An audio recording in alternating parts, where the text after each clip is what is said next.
Assalamualaikum warahmatullahi wabarakatuh. Selamat pagi anak-anak. Semoga semuanya diberikan kelancaran dan kesuksesan serta kesehatan di kondisi yang tidak memungkinkan untuk kita bertemu secara langsung.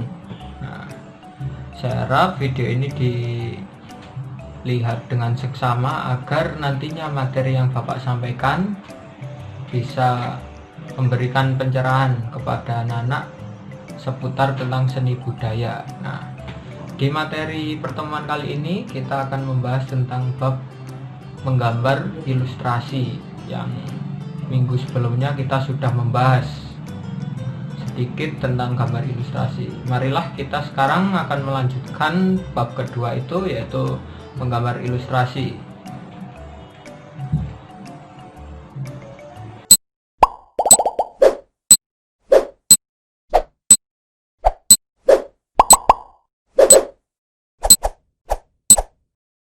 Anak-anak, senang sekali kita bisa berjumpa kembali di kelas 8 seni budaya. Pada pertemuan sebelumnya kita sudah membahas tentang gambar ilustrasi. Dalam pertemuan kali ini kita masih membahas tentang gambar ilustrasi, tapi sudah pengembangannya ya.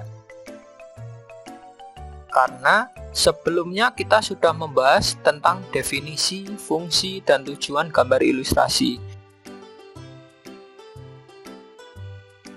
Nantinya kita akan membahas tentang teknik-teknik menggambar ilustrasi. Nah, kita dulu juga sudah membahas tentang objek-objek gambar ilustrasi. Apakah anak-anak masih mengingatnya? Kira-kira objek-objek gambar ilustrasi itu seperti apa kira-kira? Yang pertama adalah tumbuh-tumbuhan, yang kedua hewan, yang ketiga manusia, dan yang keempat ada benda mati. Nah, itu ya untuk objek-objek gambar ilustrasi. Kita lanjutkan tentang jenis-jenis gambar ilustrasi. Apakah ada yang masih ingat kira-kira jenis-jenis gambar ilustrasi? Yang pertama adalah realis, yang kedua dekoratif, kartun, karikatur, komik, dan ilustrasi sastra. Kita sudah membahasnya di minggu lalu ya. Nah, saya ingin tahu apakah anak-anak tahu gambar apakah ini kira-kira dari jenis ilustrasi? Ayo, kira-kira apa? Tebak.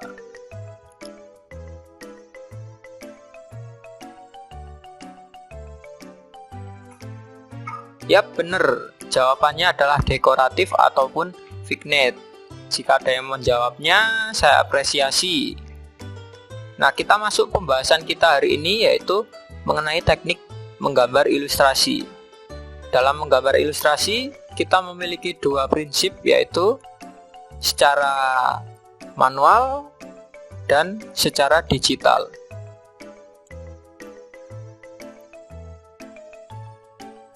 Pada teknik manual ini bisa dikelompokkan menjadi dua hal, yaitu yang pertama teknik kering dan yang kedua adalah teknik basah. Dalam teknik kering kita membutuhkan beberapa alat. Yang pertama adalah pensil. Pensil ini digunakan untuk menggambar ilustrasi. Ukuran pensil itu bervariasi, ada yang HB, 2B, sampai 8B.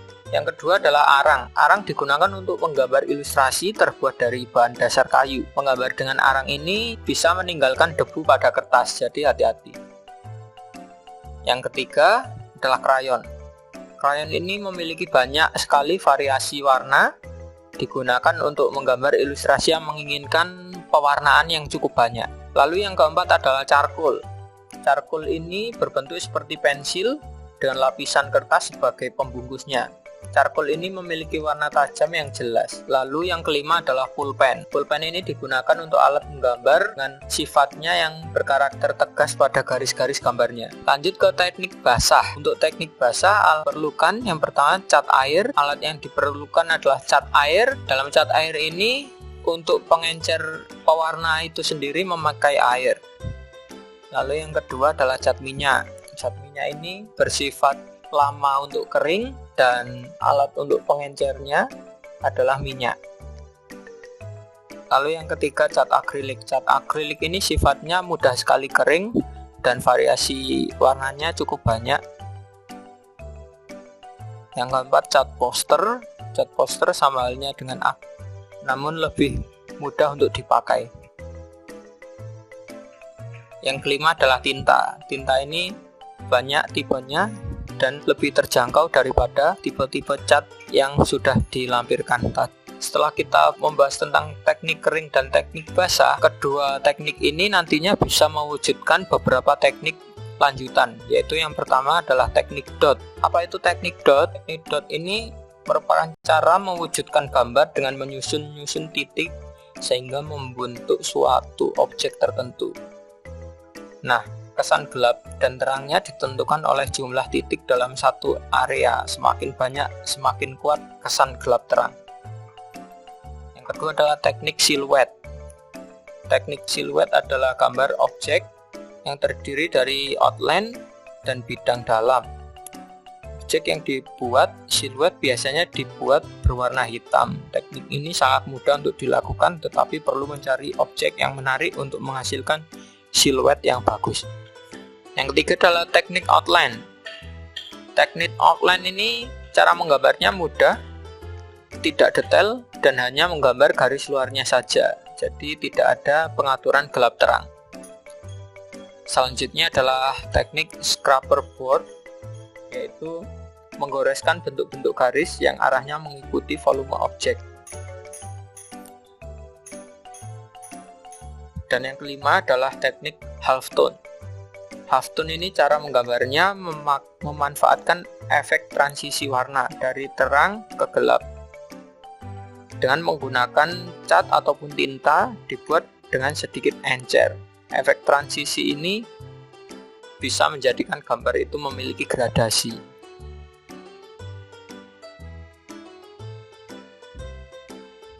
Nah, dalam penjelasan tadi, coba tebak ini memakai teknik apa? Kira-kira anak-anak?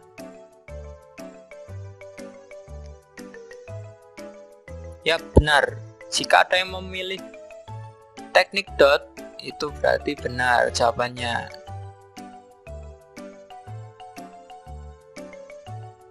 Kita kembali lagi ke teknik gambar ilustrasi. Dalam teknik ini kita membahas tentang digital, tadi kan sudah manual.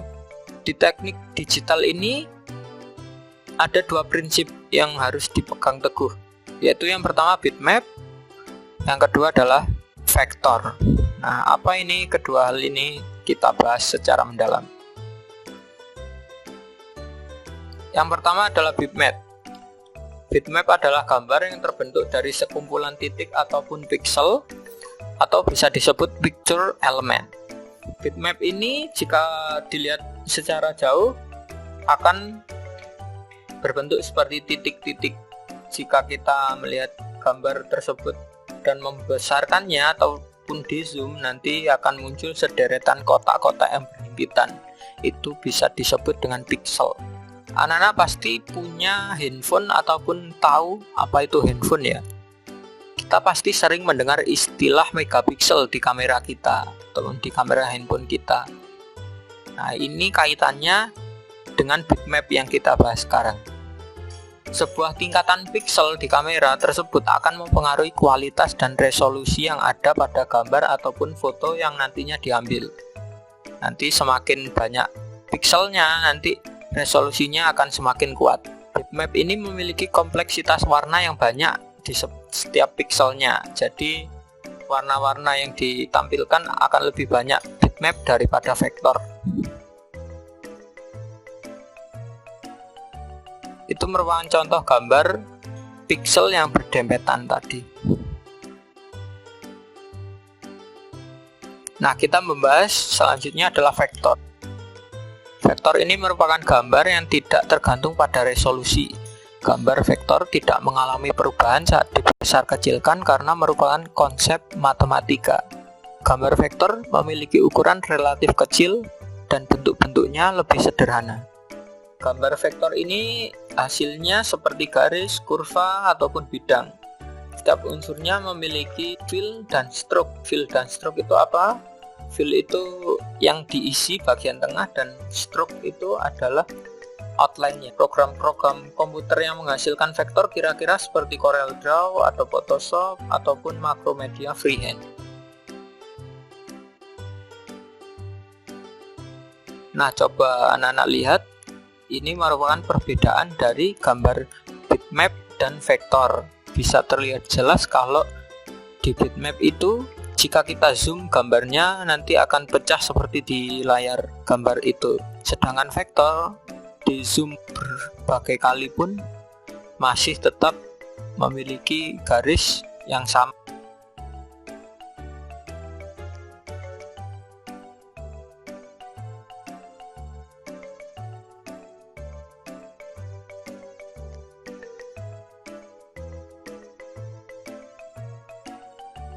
Nah, itu dia materi lanjutan untuk bab gambar ilustrasi. Semoga semuanya mampu memahami isi video yang sudah Bapak sampaikan.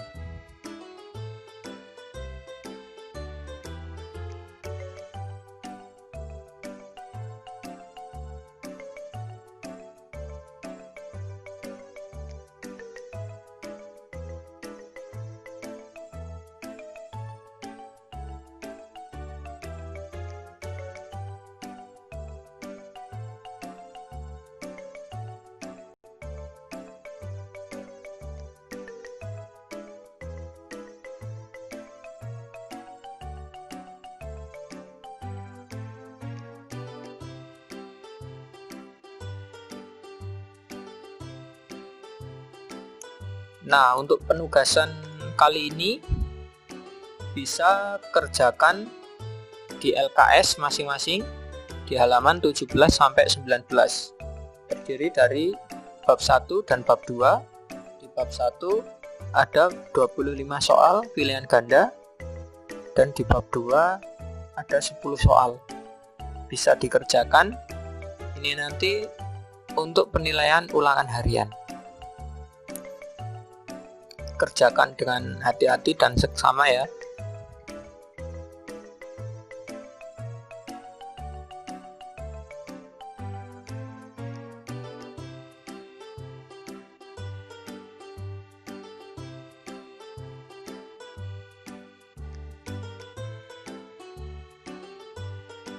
Itu dia materi kita tentang menggambar ilustrasi. Semuanya sudah terangkum dengan baik di video yang Bapak buat.